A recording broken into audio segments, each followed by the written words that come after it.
un tiempo no tan lejano, en un rincón cualquiera del mundo, un hombre cargaba con un peso invisible. No era un hombre particularmente triste ni alegre, simplemente vivía con una sombra que lo seguía, una angustia sorda que nunca parecía tener un origen claro.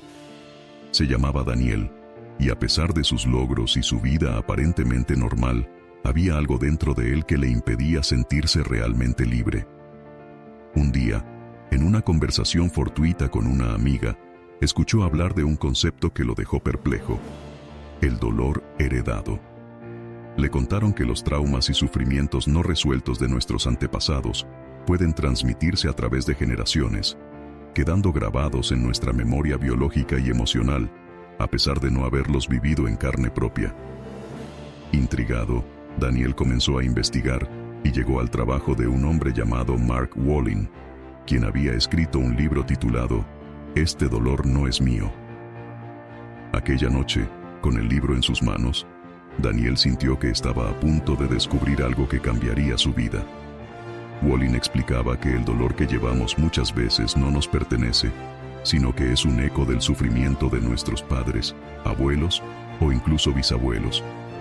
Explicaba que, sin darnos cuenta, repetimos patrones, recreamos conflictos y arrastramos emociones que no nos corresponden. Daniel sintió un escalofrío al recordar la historia de su abuelo, un hombre que había vivido la guerra y perdido a su familia. Nunca habló de ello, pero su tristeza se colaba en la casa como un aire denso que nadie podía ignorar. Su padre también creció con un peso que nunca pudo explicar. Y ahora, Daniel entendía que su propia ansiedad podía ser un reflejo de ese viejo dolor nunca resuelto. La lectura lo llevó a profundizar en cómo identificar esas heridas heredadas. Wolynn hablaba de frases que resuenan dentro de nosotros, pensamientos recurrentes que parecen susurrados desde el pasado. Nunca seré suficiente. No puedo confiar en nadie. No merezco ser feliz. A través de ejercicios y técnicas, enseñaba a rastrear esas creencias hasta su origen y liberarse de ellas. Estos métodos incluían la observación de los patrones de pensamiento, la identificación de frases recurrentes en el discurso interno y la exploración de emociones ancladas en experiencias que parecían no tener una causa inmediata. Wolynn sugería el uso de la escritura terapéutica, en la que la persona anota sus pensamientos repetitivos para encontrar su origen, así como ejercicios de representación familiar, donde el individuo asume distintos roles dentro de su genealogía para comprender mejor las dinámicas ocultas. Todo esto estaba acompañado por prácticas de visualización en las que la persona se imaginaba devolviendo simbólicamente la carga emocional a su verdadero origen.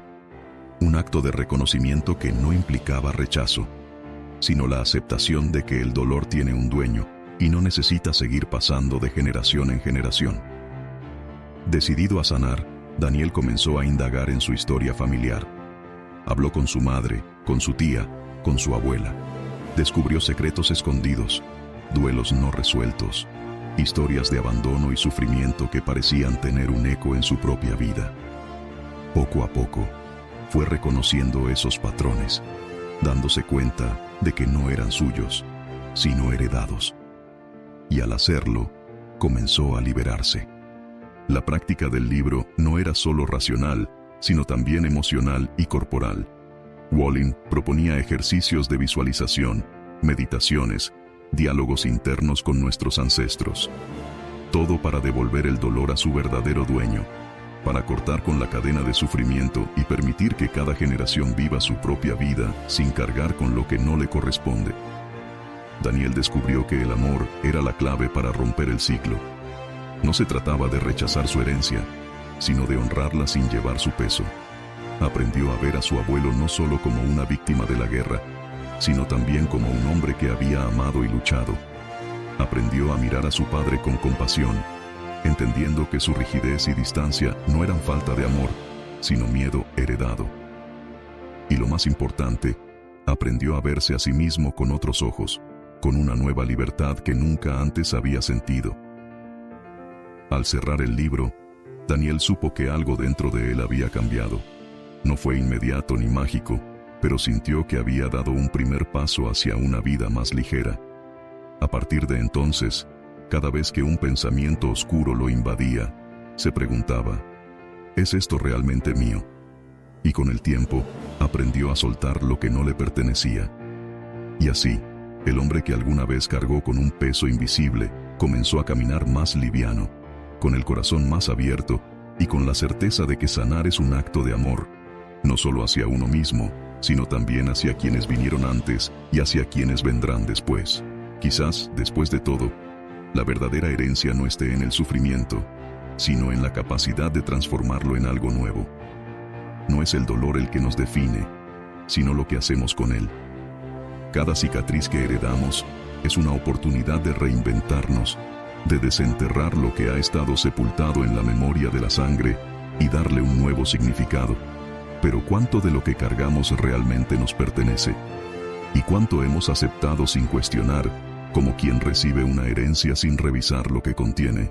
Déjame tu respuesta en los comentarios, y si te gustó el resumen, no olvides suscribirte al canal, darle like y contarme qué libro te gustaría analizar en el próximo video.